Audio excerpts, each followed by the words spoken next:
పాప విహారీ పక్కన పడుకుంటుంది. తెల్లారేసరికల్లా విహారీ వీపు దగ్గర అంతా ఆయింట్మెంట్ రాసుంటుంది. వెంటనే విహారీ ఇక ఇదెవరు రాశారు అని చెప్పేసి అనుకుంటుండగా అదే సమయానికి కాఫీ తీసుకొని పండు వస్తాడు.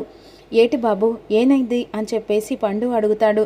నిన్న కాస్త గాయమైందిరా, అందుకనే నా వీపు వెనకాల ఎవరో ఆయింట్మెంట్ రాశారు, నువ్వొచ్చి రాసావారా అని విహారీ పండును అడుగుతాడు. లేదు బాబు, నిన్న సిరమ్మ నువ్వు కోపంగా మాట్లాడిన తర్వాత ఇక్కడే కూర్చొనుంది. నువ్వు పడుకున్న తర్వాత సిరమ్మ నీకు ఆయింట్మెంట్ రాసి తను చాలా బాధపడ్డది బాబు. నువ్వనుకున్నట్టుగా సిరి అమ్మ అందరిలా కాదు బాబు. ఒక్కసారి సిరమ్మ గురించి ఆలోచించండి బాబు. ఈ విషయం నీకు ఎప్పటి నుంచో చెప్దామనుకున్నా, కానీ ఇక నీతో మాట్లాడడానికి భయమేస్తుంది. ఒకప్పుడు విహారీ బాబు అయితేనో ఇక మనసులో ఏ భయం లేకున్నా ముందడుగేసి మాట్లాడేవాళ్ళం. కానీ ఇప్పుడు పరిస్థితులు మారిపోయాయి కదా బాబు. ఈ విషయం చెప్పడానికే నేను నిద్ర లేకుండా ఆలోచిస్తూ ఉన్నాను బాబు. ఇక ఒక్కసారి సిరమ్మ గురించి ఆలోచించండి బాబు. ఇంట్లో వాళ్ళ అందరిలాగా కాదు సిరమ్మ. ఇక తనకు ఆపదొచ్చినా మంచిదే, కానీ తను పక్క వాళ్ళు బాగుండాలని కోరుకునే సిరమ్మ అసలు అచ్చుగుద్దినట్టు లచ్చిమమ్మలాగానే ఆలోచిస్తూ ఉండి అనేసరికి కోపంగా విహారీ కాఫీ చేతిలో పట్టుకొని విసిరి కొడతాడు. ఇంకొకసారి ఏ పేరైతే వెత్తకూడదన్నానో మళ్ళీ అదే పేరు ఎందుకు ఎత్తుతున్నారా అని విధంగా కోపంగానే వెళ్ళిపోతాడు. ఒకప్పుడు లక్ష్మమ్మ మీద ఎంత ప్రేమ చూపించేవారు, ఈరోజు తన పేరెత్తితేనే ఇంత మండిపడుతున్నారు బాబు అని విధంగా పండు బాధపడుతూ ఉంటాడు. ఇదిలాగా ఉండగా ఇక కాస్త కోలుకుంటుంది. లేచి స్నానం ఇలా చేసేస్తుంది లక్ష్మి. వంటగదిలో ఇక ఏ వంట చేయదు, అంటే టిఫిన్ ఏం చేయదన్నమాట. క్రిష్ లేచి అమ్మ ఆరోగ్యం బాగలేదు కదా, ఈ పూటకి నేనే అమ్మకి టిఫిన్ చేస్తాను అని చెప్పేసి ఒక బౌల్లో పాలు పోసి స్టవ్ మీద పెట్టేస్తాడు. ఇక క్లాత్ పట్టుకొని దించాల్సిన పాలు చెయ్యి వెంటనే కాల్ చేసుకుంటాడు. అయ్యో నాన్న అని చెప్పేసి లక్ష్మి వస్తుంది. అదేంటమ్మా నువ్వెందుకు వచ్చావు, నేను టిఫిన్ చేసి నీకు పెడతానులే. వద్దురా, నేను చేసుకుంటాను కదా.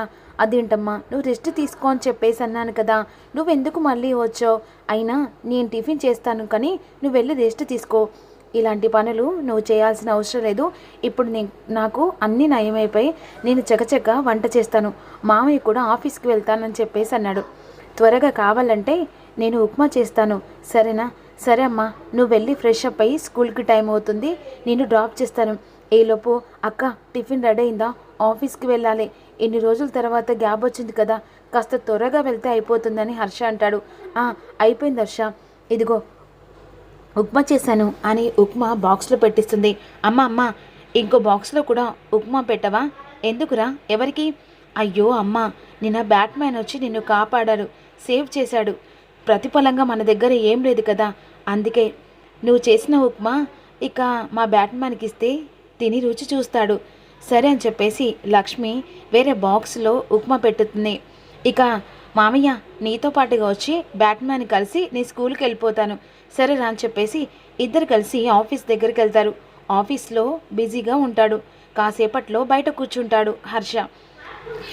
ఆ తర్వాత క్యాబిన్ లోపలికి వెళ్తాడు.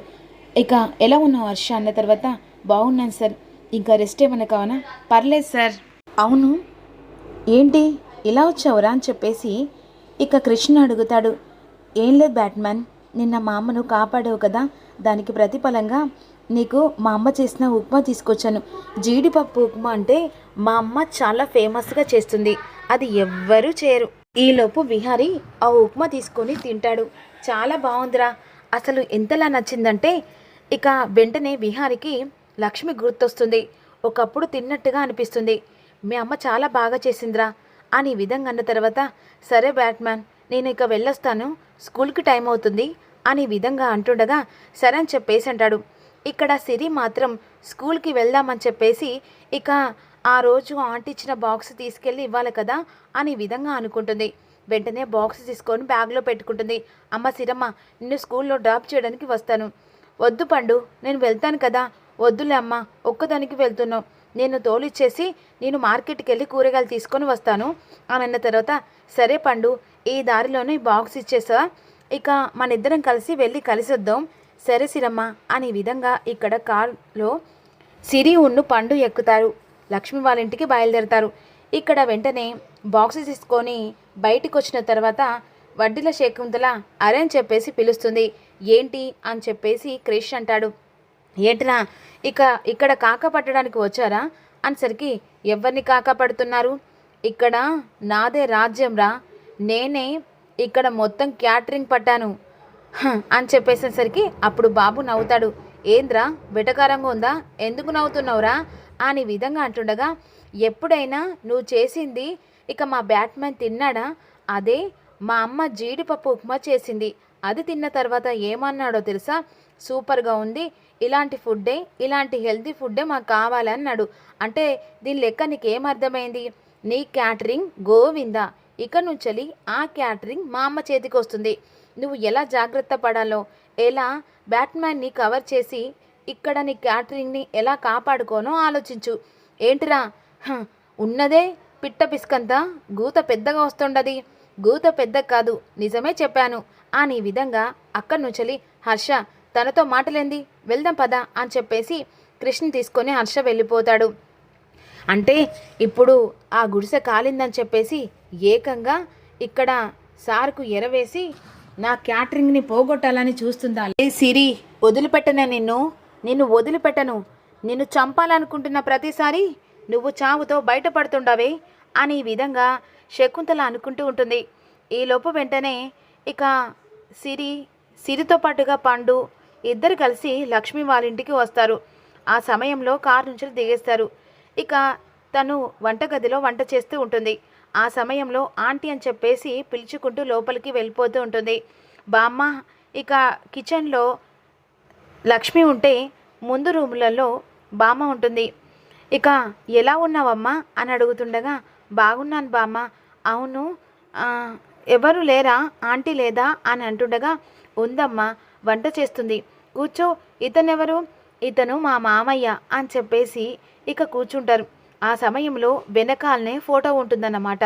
ఇక వెంటనే కిచెన్లో వంట చేస్తుండగా బామ్మ ఎవరు అంటుండగా, సిరమ్మ వచ్చిందమ్మా.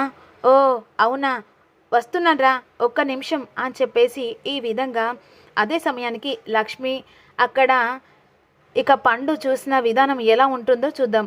అలా ఒకే రూమ్లో అందరూ అన్ఎక్స్పెక్టెడ్గా ఉంటారు. ఇదిలాగా ఉండగా మరోవైపు ఆ టిఫిన్ తిన్న తర్వాత విహారికి లక్ష్మి జ్ఞాపకాలు గుర్తొస్తూ ఉంటాయి. ఆ సమయానికి ఇక హర్షను పిలిపిస్తాడు. ఇక ఏంటి సార్ అని చెప్పేసి హర్ష అడుగుతాడు. ఇక ఇప్పుడు చేసిన వంటల కంటే నువ్వు తీసుకొచ్చిన వంట చాలా బాగుంది, ఎందుకంటే నేను క్యాటరింగ్ మీ అక్కకి ఇవ్వాలనుకుంటున్నాను, హెల్దీ ఫుడ్ చాలా నచ్చింది, ఒకసారి తన ఒపీనియన్ కనుక్కో. ఇక ఎందుకంటే తను కూడా ఒక చోట ఉన్నట్టుగా ఉంటుంది కదా, తను చాలా కష్టపడుతుంది కదా బాబు కోసం. ఇంత తొందరగా మీరు ఇలా ఉప్మా తిని ఇంత తొందరగా ఇలాంటి నిర్ణయం తీసుకుంటారని అసలు ఎక్స్పెక్ట్ చేయలేదు సార్. ఈ విషయం మా అక్కకు చెప్తే చాలా సంతోషపడుతుంది. ఇక ఎలాగైనా సరే సార్, ఈ ఒక్క చిన్న మెయిల్ చేయండి సార్, ఎందుకంటే బాబు చదువు అన్నీ అక్క చూసుకోవడం చాలా ఇబ్బంది పడుతుంది.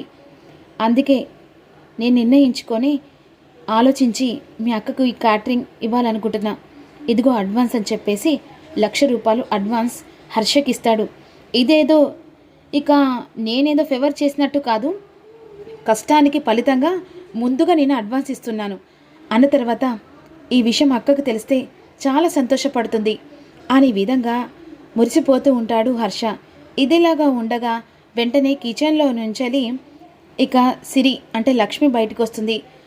ఇక బయటికి వచ్చేసరికి అలా ఒళ్ళంతా చెమటలు పట్టేస్తే కొంగుతో తుడుచుకుంటూ బయటకు వచ్చేస్తుంది. వెంటనే హాల్లో సిరి పండును చూసి గుండెలు పగిలిపోతాయి. లక్ష్మమ్మ అని చెప్పేసి పండు అంటాడు.